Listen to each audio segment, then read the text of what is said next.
सबसे पहले मैं अताउल्लाह तारड़ साहब आपसे जानना चाहूँगा कि ये परवेज़ लाई साहब की बार बार गिरफ्तारी, इसके पीछे क्या लॉजिक क्या नज़र आ रही है आपको? उनको बार बार क्यों गिरफ्तार किया जा रहा है?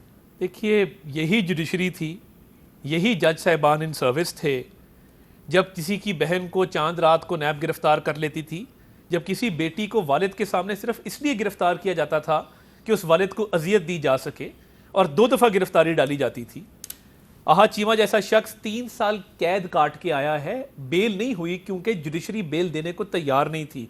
सज़ा नहीं है, मुलजिम पे इल्ज़ाम है और वो 3 साल कैद काट आया है। जब वो बाहर निकला तो उसका 2 साल का बेटा जो है 5 साल का हो चुका था, और वो पूछता था मेरा बाप किधर है, 3 साल से घर क्यों नहीं आया? कोई जवाब देने वाला नहीं था। उसके बाद आप आगे चलें, राना सनाउल्लाह पे मंशियात का केस बना, कोई क़यामत नहीं टूटी। किसी अमजद रफ़ीक साहब को रोना नहीं आया कि पॉलिटिकल स्टैचर है, 70 साल का आदमी है, इसको निकालो, घर छोड़ के आओ।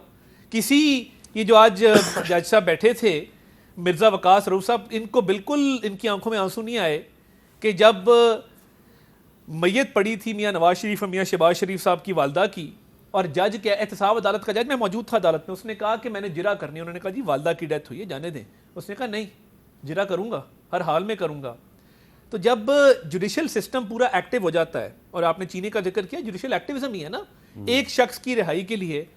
मुझे मीर साहब स्टेटिस्टिकली आप बता दीजिए, नैब के केसेस में कितने मुल्जिमान हैं जो जिस्मानी रिमांड पे हों, जुडिशल रिमांड नहीं, तहकीकाती इदारे की तहवील में जिस्मानी रिमांड पे हों, और किसी को बुला के गुड टू सी यू कहा जाए, और किसी को कहा जाए कि इसको बाहिफाजत घर छोड़ के आइए और अपनी तहवील में घर छोड़ के आइए।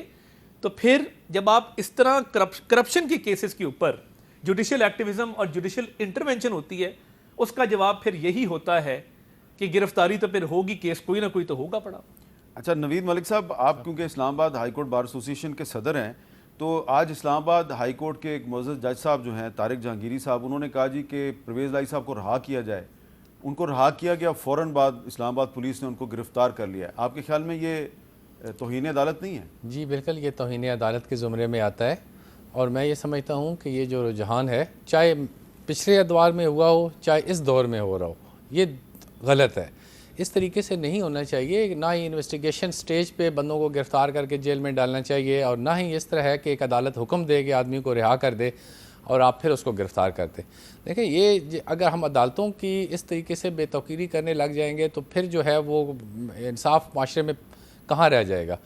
इसमें काफ़ी तरह ज़िम्मेदारी मैं समझता हूँ सियासतदानों पे भी आयद होती है और जुडिशरी पे भी आयद होती है कि जुडिशरी को हर मुमकिन हद तक रिस्ट्रेन करना चाहिए सियासी मामलात में दखल अंदाजी से। और ये अनफॉर्चुनेटली अभी से नहीं, ये जब से सिस्टम चला है उस वक्त से ये दखल अंदाजी हो रही है, और आज वो इस नतीजे पे आ पहुंची है कि आज अदालतों की कोई कदर नहीं है, अदालतों के जो अहकामात हैं उनको गुमान नहीं रहा, उनकी कोई अहमियत नहीं रही। तो ये जब तक हम अदालतों को अपनी हदूद में रह के काम नहीं करेंगे और उस हद तक रिस्ट्रेन नहीं करेंगे अपने आप को सियासी मामलात में इंटरफेरेंस से, तब तक ये मामलात में बेहतरी नहीं आ सकती।